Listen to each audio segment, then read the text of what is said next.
right, everybody, welcome back. It's the end of the world with Michael and Stu. I'm Michael. And I'm Stu, and today we are talking about The Leftovers Season 4.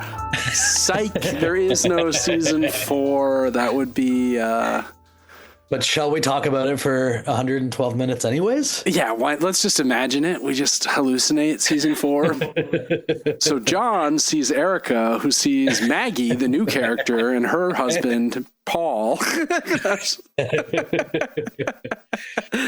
Got some comments that there were a few names to keep track of in The Leftovers. But I think that just adds to the enjoyment of the pod when you're just trying to keep up with the scrambling and trying to figure out what the hell's going on. Yeah. Anyway, so this we're back in our wheelhouse, and then doing a news episode that has revealed that despite how depressing 2 weeks with The Leftovers and 20 episodes, the real world is just as sad. Yeah, and doesn't make sense in the way that The Leftovers kind of does. That's right. The world has much less artistic merit, shall we say? Mm-hmm. But so we're updating a couple stories that we've followed over the years, and just classic end of the world material for us. Outbreaks, including the Pope weighing in, which has a real sort of Leftovers feel to it. Actually, I agree completely. But let's start in one of our favorite areas. That's right. It's a pandemic possibility of, in this case, Ebola. Now, this is just hot on the heels of the cruise ship hantavirus story, which seems to have not metastasized into something. Yeah, it hasn't turned into we don't have just hundreds of people testing positive for the hantavirus, which is good. But fresh on the heels of that, we have news from Bunia in the Democratic Republic of Congo that there is a large-scale Ebola outbreak that is not contained at all. Great. So for containment. Yeah, the non-containment, as we know. Here's a story from the New York Times, just quoting from their story.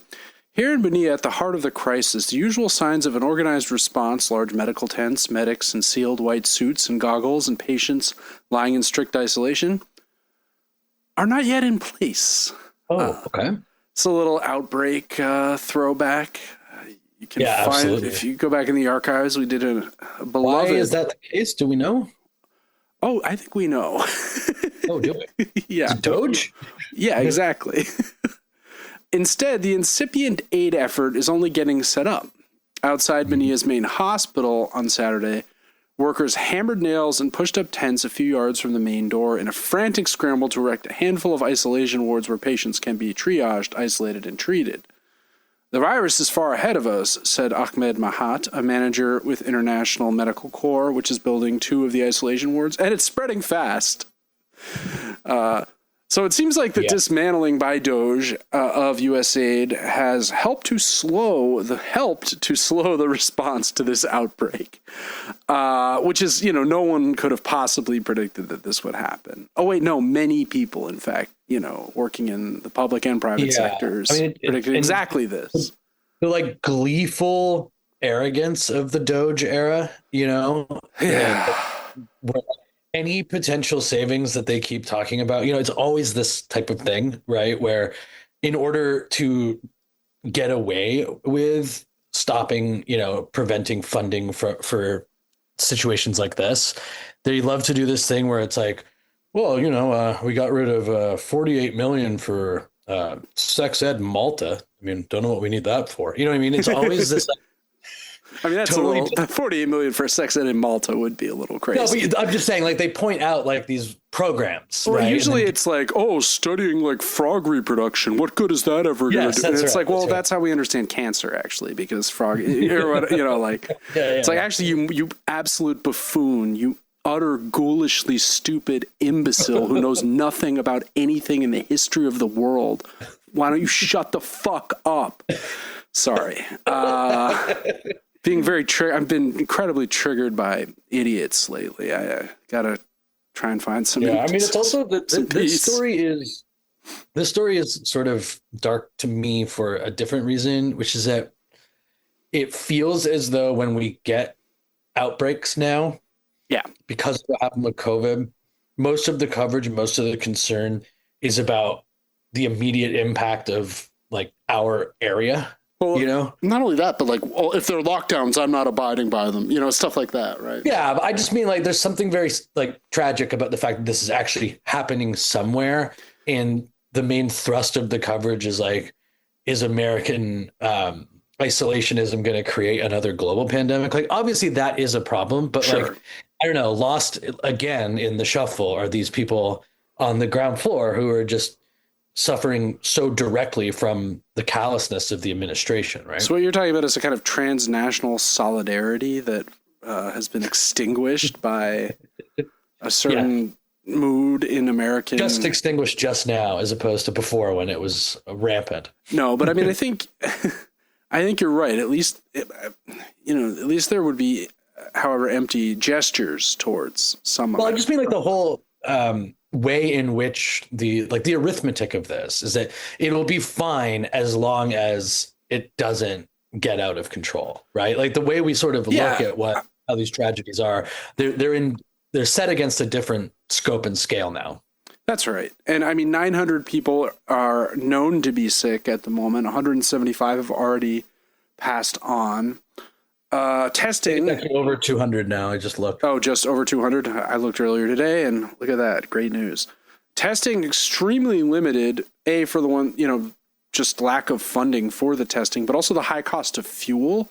It takes like generators and machines to run these labs. And again, like to not to go against what we just talked about, but if you did extrapolate out into a greater global problem, supply chain issues and energy resources, like it will be far more complicated to prevent something like this this time around with the way that the global system seems to be crumbling. Absolutely. And on top of that, Bonilla is on the edge of the jungle, and there's a lot of rebel political instability long term that is also not helped by, fuel issues or lack of U.S. relief funds that could help alleviate some of the issues that undergird, it's just like there's all these domino effects of horror that American policy is not abating. Not that it was perfect before, but it's like some kind of attempt would have been helpful maybe. So that's bad. But I mean, the good news, if you want to put it this way, and again, I don't mean to make light of the, as you say, effects of people on the ground, but Ebola is so good at killing people quickly.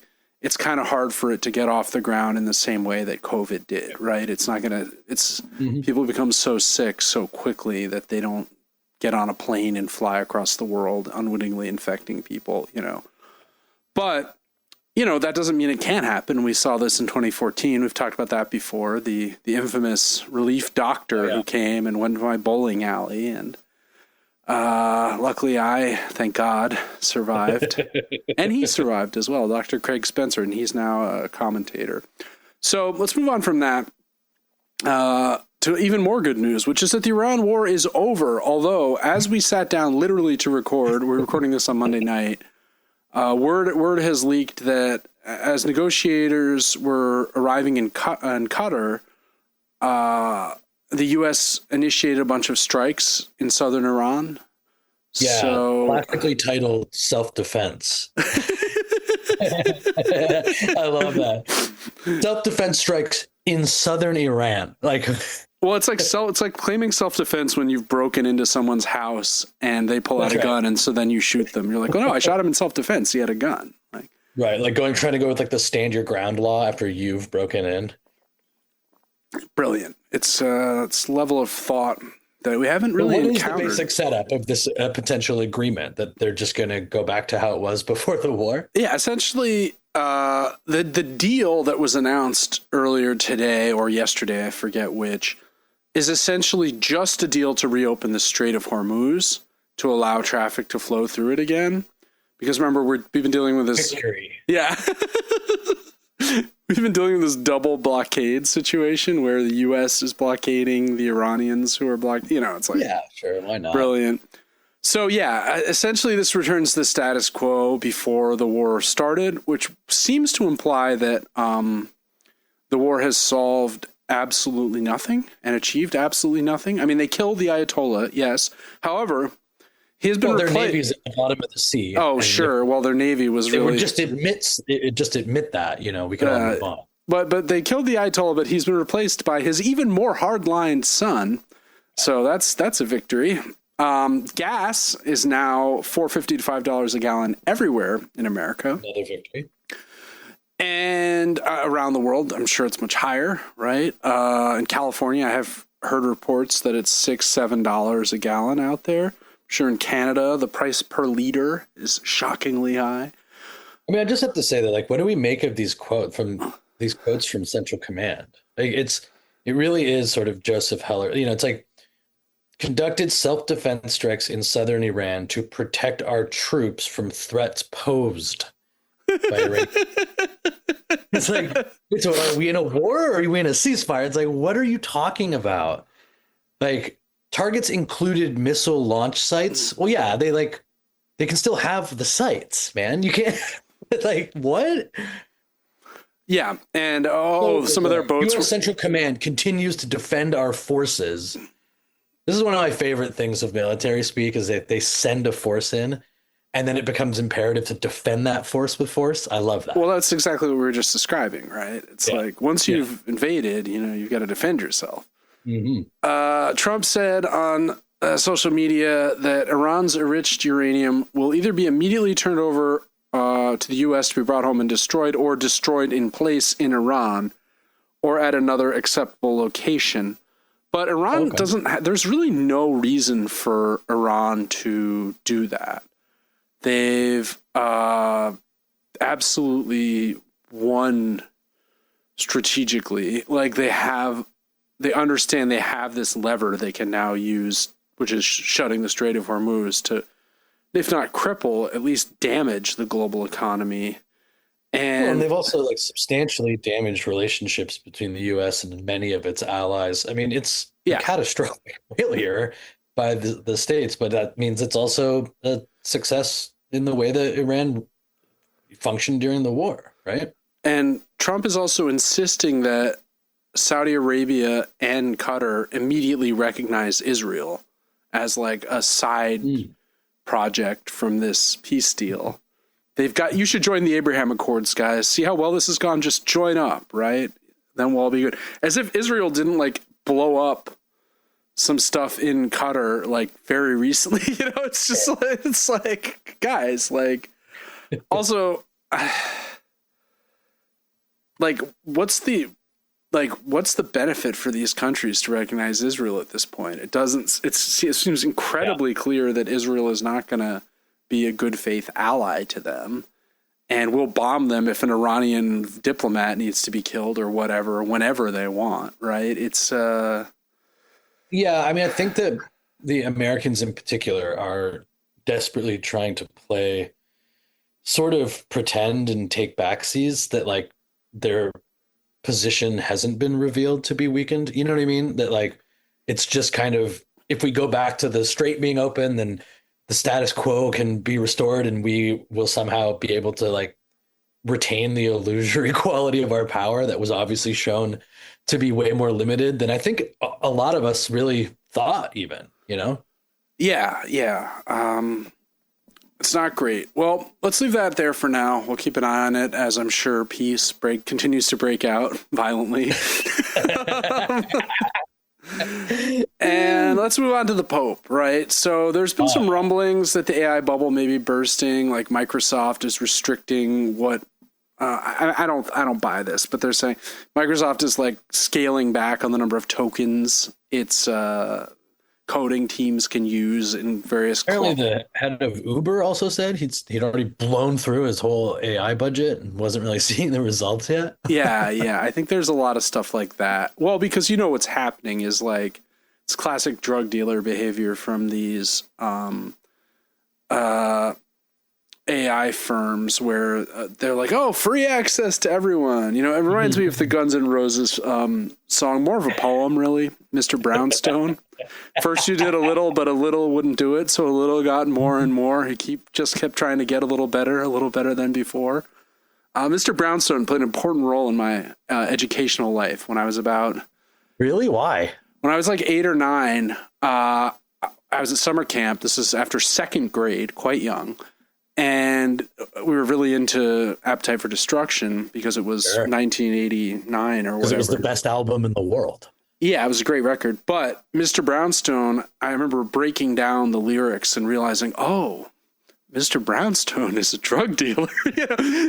Again, I'm a child, right? So like looking at lyrics and like figuring out what they meant. This is an important step in my eventual very lucrative career as an interpreter of poetry. And anyway, moving forward. But I kind of like what the Pope has done here in the same way that I like the Guns N' Roses lyrics to Mr. Brownstone, which is that he has issued an encyclical. I'm not sure if it's Explain what that is. An oval encyclical, as Hart Crane might call it. What is it? Oval encyclicals. The impasse high with choir of bank voices slain. Anyway, the Broken Tower he mentions. An encyclical is like a teaching document issued by the Pope that's supposed to be, traditionally I think it's addressed to the bishops of the church.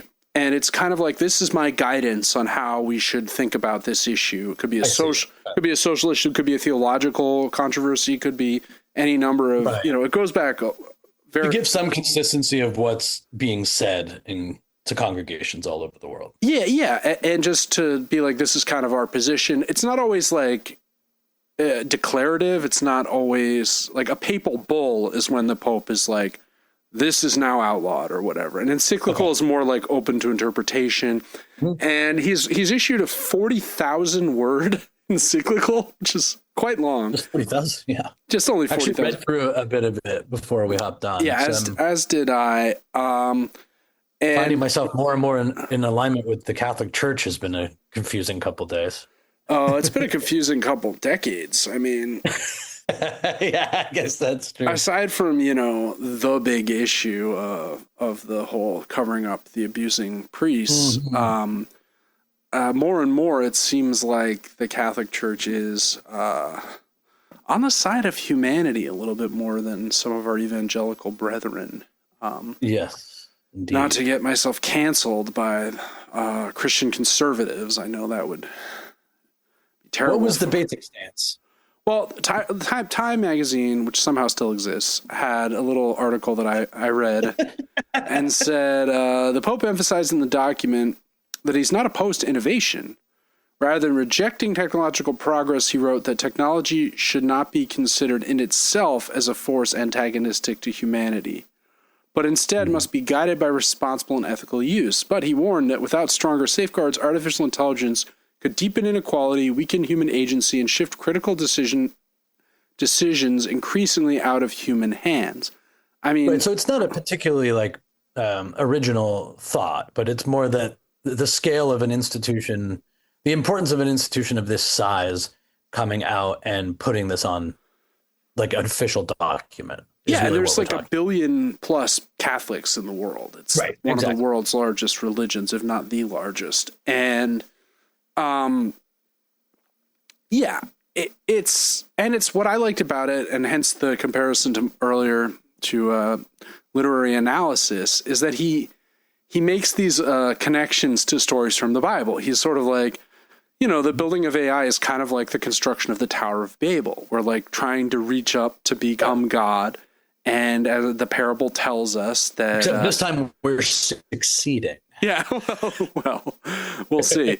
The parable tells us that, in the Bible, this happens. It's a disaster. It leads to the fragmentation of the peoples, right? Because God is angry and causes them to no longer be able to communicate. And then he also compares it to something from the book of Nehemiah. What's that? It kind of sounds like our experience. Yeah. He says in the encyclical that Nehemiah is a Jewish leader from the time just after the Babylonian captivity, and the Jews are going back to Jerusalem after having been in Babylon for 75 years or whatever. and the city's in ruins. And rather than just arrive and be like, build that there, build, sort of dictatorially like force everyone to reconstruct the city, he actually talks to the people and like gathers, their input before developing a plan. So he says the narrative shows how the city is reborn not through the initiatives of one man, but through the shared responsibility of all. Men, women, priests, artisans, heads of households, and young people will all play a part. It is an undertaking with God at the center, which rebuilds relationships before rebuilding with stone. So, once again, I kind of like that. Like, it's just sort of like. I mean, it's obviously it feels fanciful. I mean, it's like, isn't the problem is that the whole nature of this AI endeavor seems to have become, predicated on the speed of making it happen. It's just like, this is a good idea, but it's not what is happening. It's the same way of being like, look, I'm not against technological progress, but let's make sure it's responsible and ethical. And it's like, well, it's not responsible and it's not ethical. What do we do now? While we're saying that it must be, it's getting less responsible and it's getting less ethical. You know what I mean? Like, I think it's important. I actually watched some of the presentation, which was kind of interesting. Do you see the video that was played? No, I was too busy looking for an image of him to draw for the for the icon for the video episode. That was basically like, because, and I think you mentioned this in the notes, there's a previous pope that some are saying this was all rather deliberate by Pope Leo. Pope Leo the 13th, who was the Pope in the late 1870s until the early 20th century, something like that. Yeah. So he had issued a warning about industrialization, basically, right? Yeah, a little late again. 1870s, like it's right, but so it's already happened, buddy. Videos cut with him like doing that, and then like the Nazi march is getting bigger, and then the nuclear weapon. Like, it's quite compelling. But it's like, I do think that. Again, I think it's better than the opposite. It's better than having something the size and importance of the church around the world being like so many other institutions, which like AI is here, so you better learn to deal with it. Like if the Pope was actually Mark Cuban, and like that, we just had to be like, actually, our churches will be much better off if we're really good at using AI in the church. Yeah, Pope J.D. Vance is probably pushing for that line of thinking. Yeah, but again, like it just comes down to this weird split, right? Of either we're being completely conned to, or either we're the subject of a con that is going to destroy the entire economy, or this is somehow real and we're going to be part of some sort of permanent underclass with surveillance that we can't even fathom. Yeah, that's like my favorite thing about like people who try to compare this to other eras, whether it is like the industrialization of 1800s, or it's just like you comparing this like a factory, and how people had to learn and adapt. And yes, some people lost jobs, but the cars got better and they got safer. It's just like, I don't know, man, like they're telling me that there's like pasta sauce companies who are developing like things that can listen to you. Like, you know what I mean? Like, like the ragu top is listening. Like, is it Prego or ragu? One cannot know. But you know what I mean? It's just like, guys, this is so bleak and this is so incredibly different than like people freaking out about the radio, and it's next level. Obviously, it's obviously so much more invasive and pretending it's not, but and the people in charge of it are so much more visible and so much more visibly despicable, right? Like every time you see Elon or Sam Altman or one of all these people we've covered, it's just like, well, and again, like this does sort of center humanity, and I think there's something valuable in that in terms of what the Pope was saying. Yeah. But I do think that you have to take head on, if you're the Pope, these personalities, these people who actually consider the impacts of to the humanity as secondary to the overall project, or to the economic goals, or to the enrichment of their allies and friends. The technological wet dream of like, the singularity or whatever stupid thing that they're ascending, as Clavicular calls it. That's right. This Pope Clavicular the First says. But it's funny because it did. I just want to read a little line where it did actually make me also think about those guys and how the clavs and the optimizers and the self-improvement people and the AI people, they're all sort of a piece, and it says here, if the human being is treated as something to be perfected or surpassed, it is easier to accept that some lives are less useful, less desirable, or less worthy. In the name of progress, necessary sacrifices may begin to be justified, placing the burden on the most vulnerable in pursuit of a supposed optimization of the species. For this reason, a clear distinction must be made. It is one thing to integrate technology within a human-centered relational vision. It is quite another to be guided by an outlook that devalues human limits and promises a purely technical form of salvation. And I think this is this is interesting. Again, I do think it also misses some of the desperate realities that we face. So, while that distinction must be made, it hasn't been made for a hot minute now. One of the problems I think with all of this is to not see a continuity from the impacts of all industrialization all the way through to this point. And when you actually start telling me well, it gets easier to accept that some lives are less useful, less desirable, or less worthy. It's that's been happening to people forever. Yeah. And and so to make the distinction now when the technology is sort of exponentially more powerful, it's just sort of frightening how late it feels in the game. And not like popes haven't been saying keep the human in, Sure. But we've had we also had some pretty retrograde popes. We had Benedict the 16th, who was a literal monster.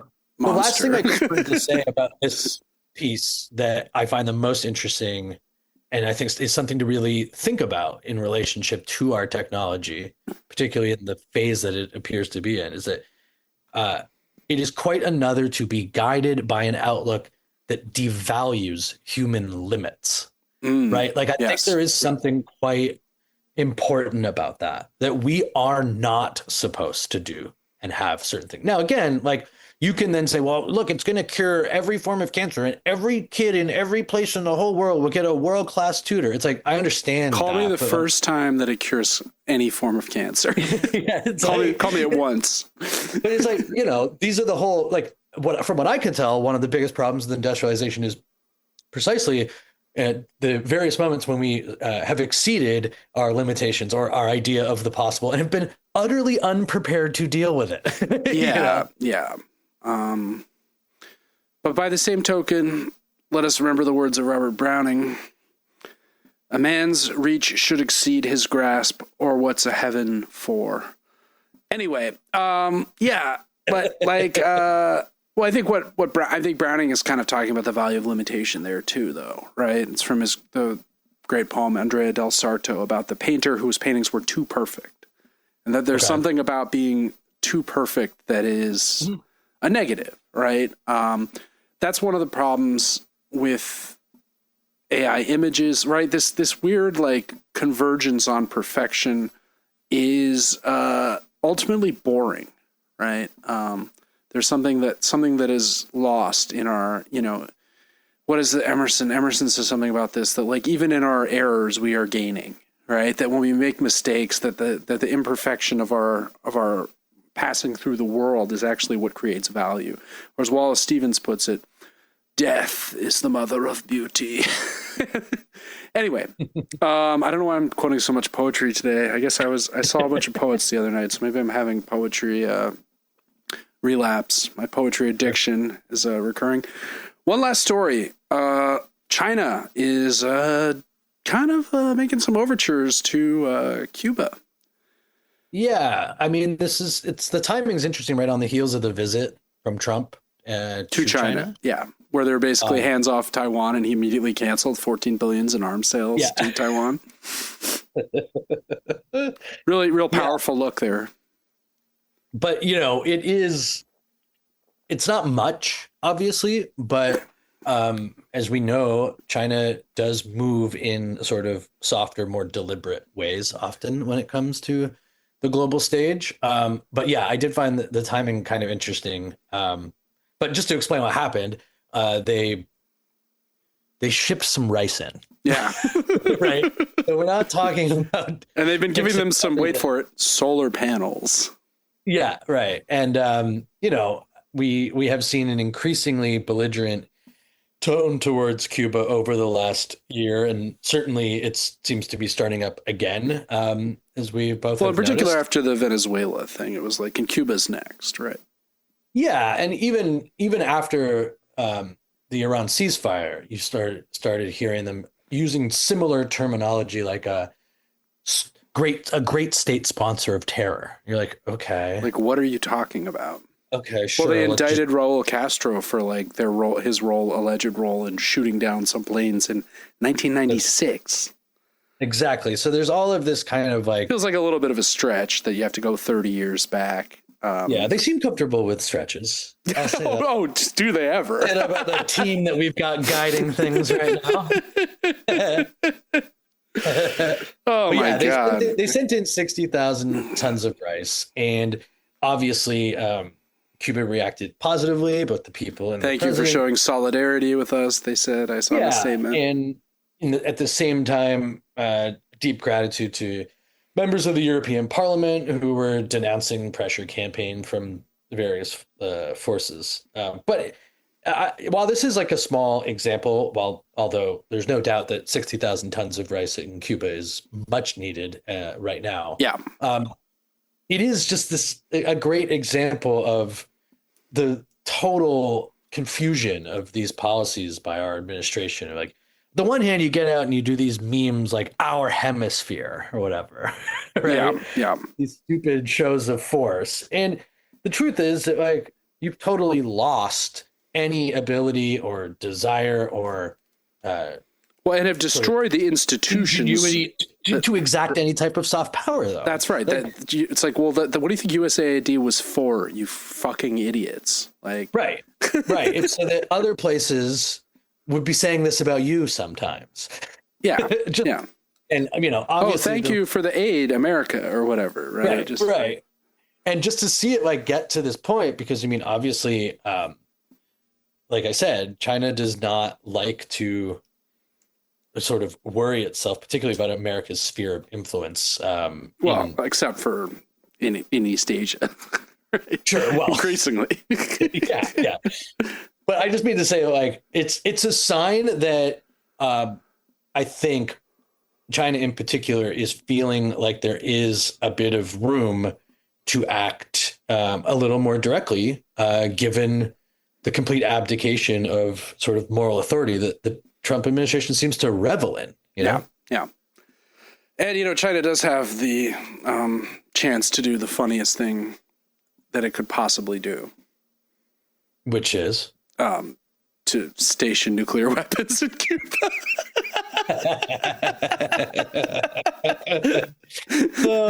They're like Cuban Missile Crisis 2. Like, come on. Yeah. It'd be great to see Trump, with his hands on the button in that scenario. I'm sure that would play out exactly as it did in 62.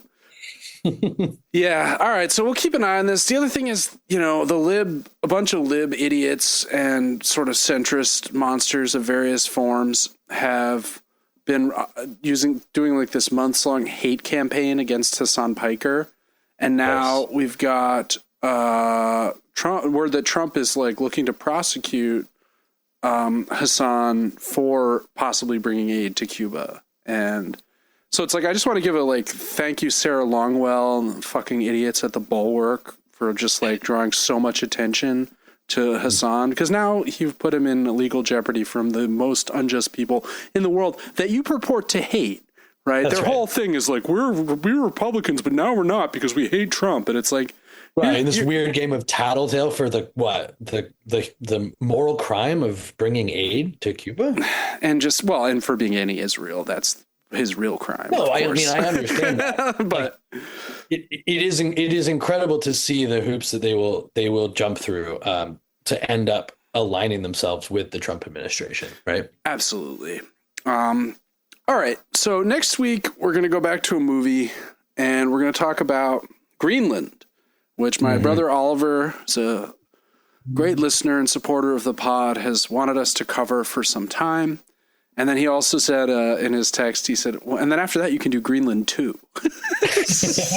which just came out, by the way. So all right. So about 4 months ago, but we still don't want that's long enough for us. Yeah, I guess that's true. Although, in case anybody wants a chance to see the second one, maybe we should wait for a little bit. Could anyone possibly care? Does anyone care? Anyway, so we'll do Greenland next week. That'll be fun. Yeah. We'll probably, keep track of all the stuff we've been following, and if there's any crucial updates, we'll share that as well. But until then, you can follow us on Instagram at the End of the World WMS. You can follow us also on the podcatcher of your choice. If you really like the show, you can rate and or review us on that podcatcher. Wow, I said it backwards this week. I usually say that the other way around. Something strange is in the air. So yeah, Greenland next week. And until then, this has been the End of the World with Michael and Stu. I'm Michael. And I'm Stu, and we will talk to you real soon.